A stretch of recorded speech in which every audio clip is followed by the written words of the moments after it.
Focus. Ideate. Innovate. Enable.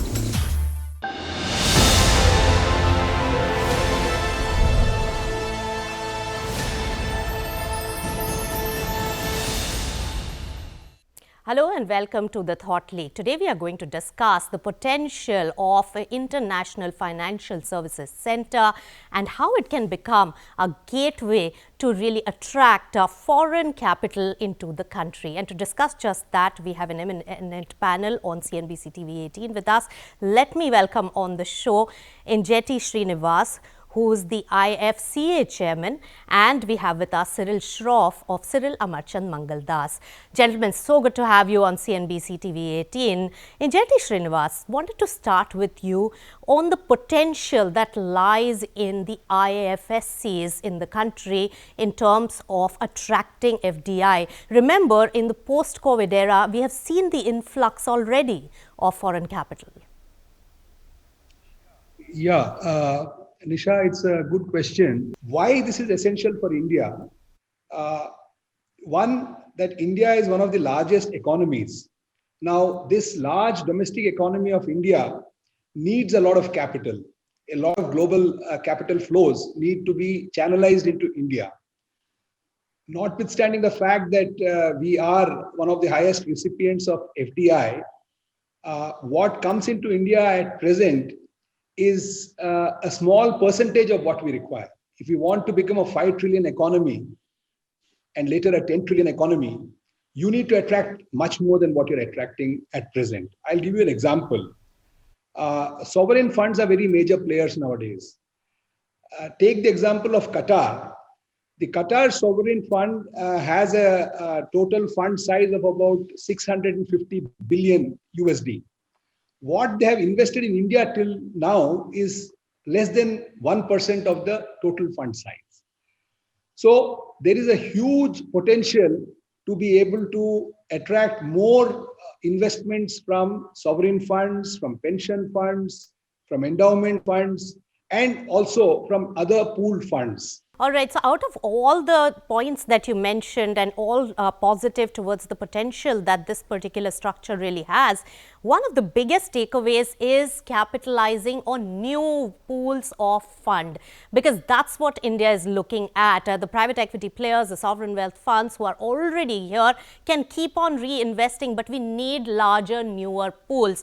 Cyril Shroff, what has been the efficacy of financial services centers across the globe, and how do you see the traction when it comes to the Indian ecosystem?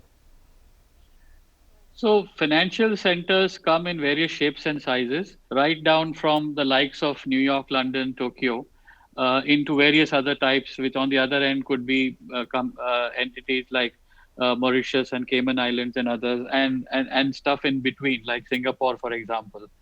And every major economy has a financial center. And as Mr. Srinivas said, I think India's time has come. This topic has been under discussion for a long time, and it makes a very big difference. Why does it do so? Firstly, it becomes a gateway for capital. Secondly, it becomes almost like a second engine for growth. It encourages a lot of innovation in the financial markets, and that has a contagion effect. So innovation that might happen in the IFSCA can then be replicated in some form in the rest of India, so to speak. And it becomes a kind of a calibrated approach to even capital account convertibility as well. So there is tremendous potential across various sort of dimensions, not just attracting foreign capital, but also different types of financial products, whether it is commodity exchanges, aircraft leasing, and even more recently, direct listing, because IFSCA and GIFT City are one of the notified exchanges on which direct overseas listing could take place. So it's right at our doorstep. So this is a threshold for tremendous innovation, and India's time has come for all the reasons that Mr. Srinivas mentioned. All right, Injeti Srinivas, I want to ask one new development also. The geopolitical scenario has really changed in the present times. Are we to capitalize on that factor also and throw some numbers on what is the kind of inflow that we are looking at? Yeah, I think though we are a late starter, this is the most opportune time for us to, focus on the International Financial Services Center, because, as you mentioned, the geopolitical developments, especially, with the situation emerging in Hong Kong, I think it gives a huge opportunity for India to occupy its rightful place in international finance. Uh, we have identified a few focus areas. For example, today you will find many India-centric pool funds actually residing in places like Luxembourg or Cayman Islands or Mauritius, and they invest in India by setting up a domestic alternative investment fund in India. So there is an extra layer. That means the funds are collected overseas and then they are transmitted to this, pass-through entity which is set up in India, which in turn makes further investment, downstream investment. So one is all the India-centric funds. Logically, they should be set up in the GIFT IFSC because it is like a foreign territory.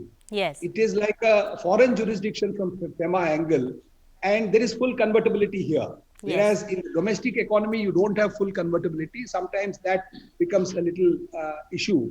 Also, you have the domestic regulations, which can sometimes pose challenges for a foreign investor to navigate. Here, you will have a regulatory architecture which is aligned to the global financial architecture and aligned to the best international practices. So we look at a scenario where most of the India-centric funds, there are many of them, will re-domicile to the GIFT IFSC. Second, because of the financial talent here and the low-cost advantage, we also see opportunity in managing global funds, which may not be India-specific. So you could have a situation where the global fund itself is situated in the GIFT IFSC and managed in the GIFT IFSC. Alternatively, you may find a situation where the global fund is residing elsewhere, but it is being managed remotely by a investment manager sitting in GIFT IFSC. So whatever tax regime, regulatory regime, and ease of business requirements are there, those are largely being put in place. So this is one area I wanted to mention. The other area I would like to highlight is lot of international financial service business originating from India is currently transacted in offshore jurisdictions. A case in point is aircraft leasing. Yes. We are emerging as the third largest aviation market in the world. And as the third largest aviation market, our acquisition of aircrafts is growing exponentially, and more than 1,000 aircrafts orders have already been placed. Now, these are being procured largely from Ireland, from Dublin, and from other offshore jurisdictions. If this business can come to the GIFT IFSC, yes, it will also then be followed up by the MRO business coming to India. So I think this is another area where we can do a lot. Right. So it's a very, very nice summarization of all the potential that lies ahead.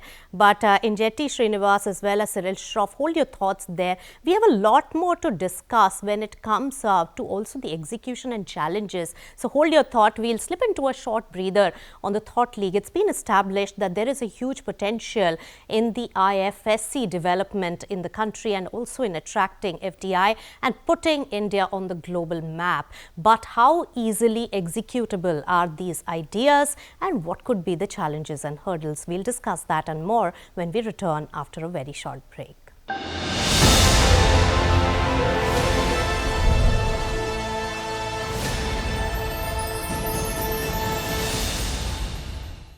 Welcome back. You've joined us on the Thought League and we are discussing the big topic of IFSC development in the country, the potential and also the execution as well as the challenges.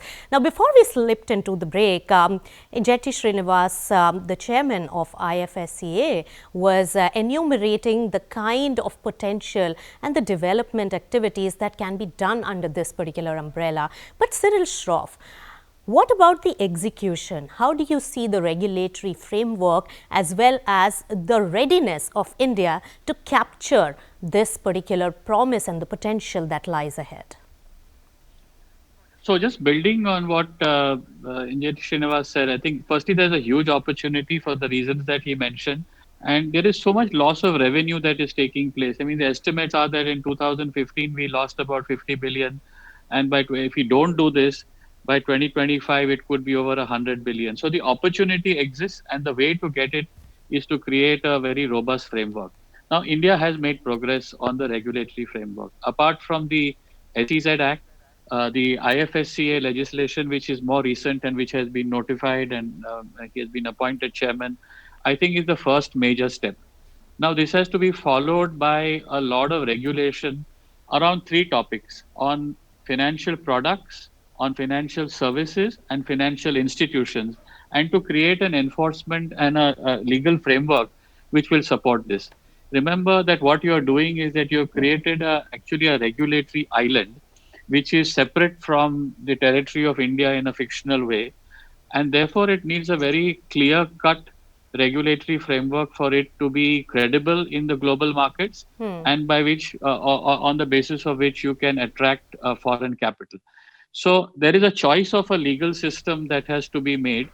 India generally functions on some kind of a modified common law system from the UK tradition, but we have legislation on something. We have to avoid going to the other extreme of what's called a civil law system, where everything is written in a rule book. So what we will need to evolve is some kind of a specialized common law system which is largely compatible with the Indian jurisprudence, but is modified specifically for the IFSCA, and that is what will create credibility. It should be enforceable. A contract entered into in the GIFT City or in IFSCA should be enforceable. If enforceability and reliability does not happen, this concept will not take off. So the big challenge now is to evolve the entire framework in a very clear way, keeping in view international benchmarks, but drawing upon the best of Indian traditions. All right. So that's a very good point made. And in fact, I would take it forward with the IFSCA chairman because, I have spoken to various experts who are looking keenly at this particular space. But while the rest of the country is moving towards like ease of doing business, single window clearance, you have a turf where it is also regulated by the RBI, SEBI, as well as the insurance regulator. So how do you demarcate as far as the regulatory challenges as well as the turf is concerned, and how easy is it for the ecosystem to smoothly function? Okay, that's a good question, but we'll have to look at IFSC as a separate jurisdiction. Though it's an integral part of India, from the FEMA angle, that is the Foreign Exchange Act angle, it is a separate jurisdiction. So in a way, conceptually, it's like an international jurisdiction. So you have on the one side the domestic regulators, that is RBI, SEBI, IRDA, and PFRDA, which are taking care of the domestic market, the domestic financial market. And on this side of it, you have the IFSCA, which is looking after the international side. So conceptually, there is no sort of overlap of turf. I have a few questions, and if you can address each one of them briefly, then it will be really great in understanding the overall setup. First, of course, you mentioned it's a global setup, but then the funds which are directly coming via IFSC may be coming under the Indian jurisprudence and Indian law. Do you think the structure needs to change in terms of the layering?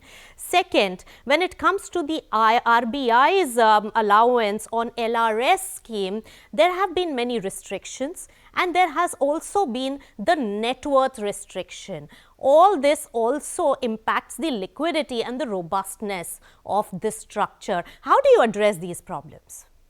So, you have given two illustrations. So one, I would say that in the alternative investment fund setup, now there is no need, if the fund is set up in IFSC, there is no need to have a domestic AIF as a pass-through entity.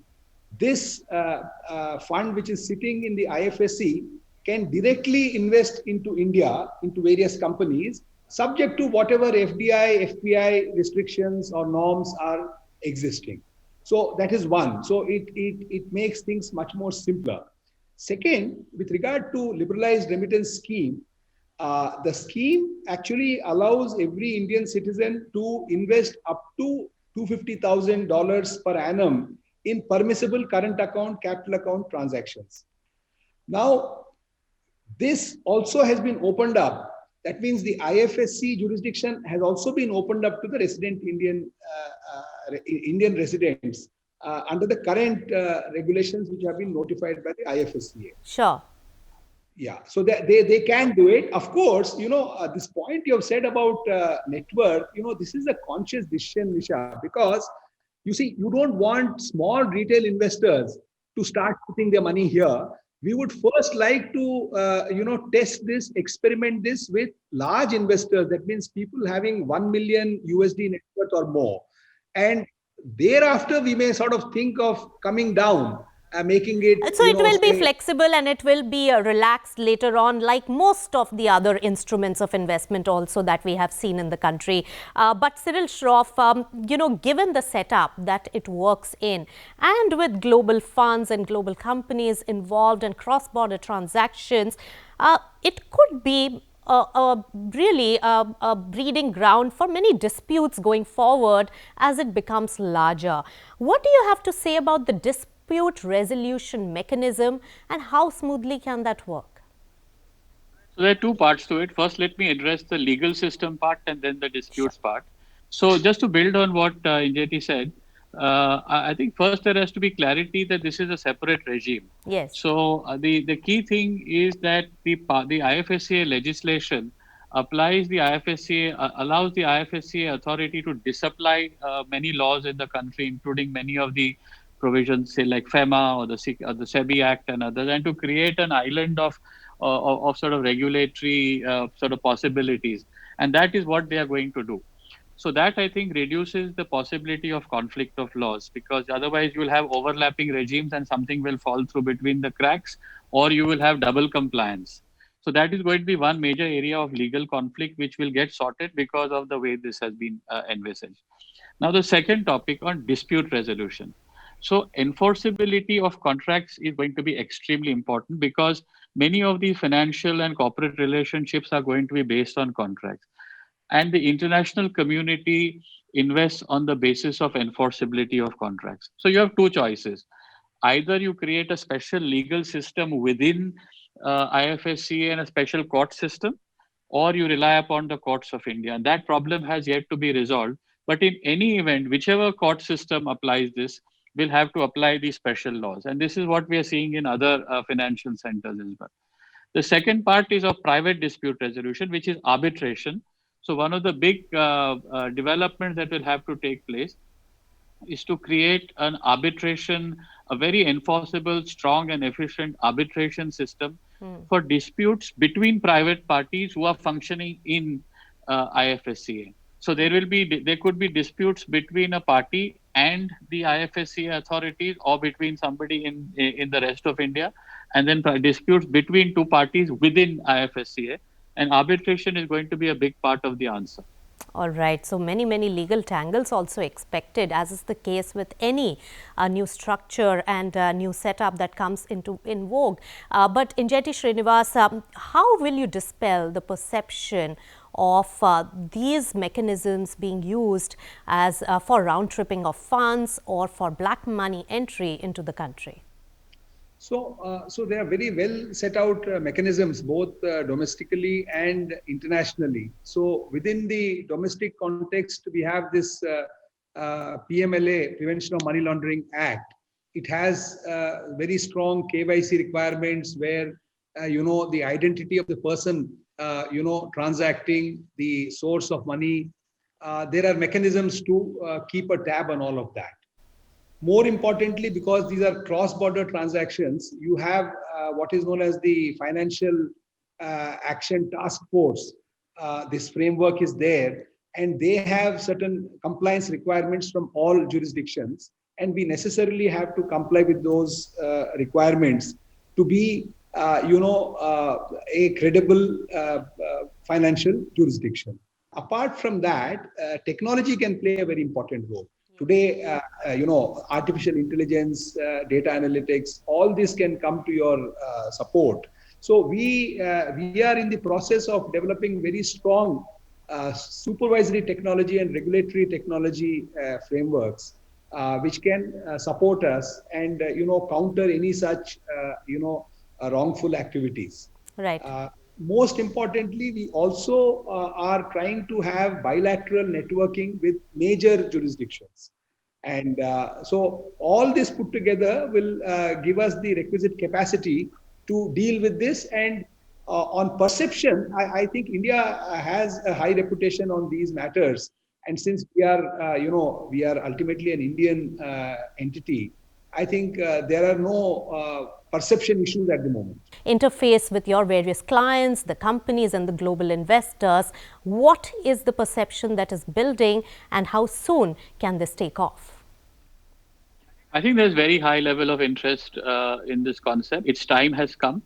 It is very, very sort of carefully looked at internationally as well. I think in terms of the global ratings of such financial centers, India is right on the top in terms of the interest levels.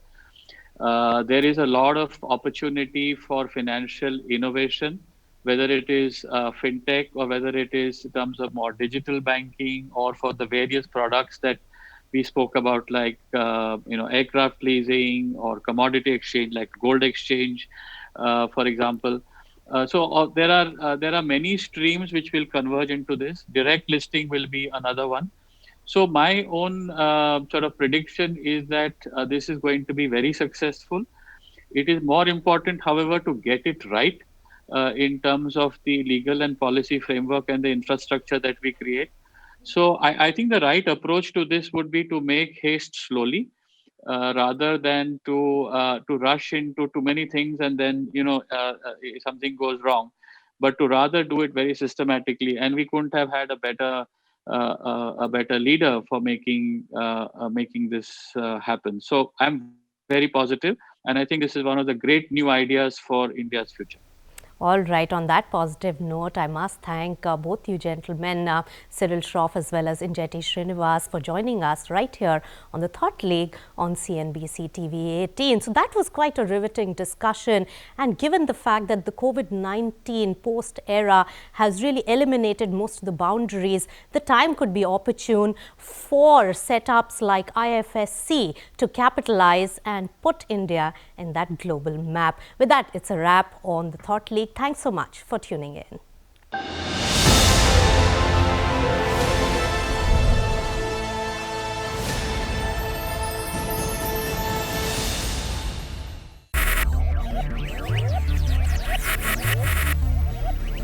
Focus. Ideate. Innovate. Enable.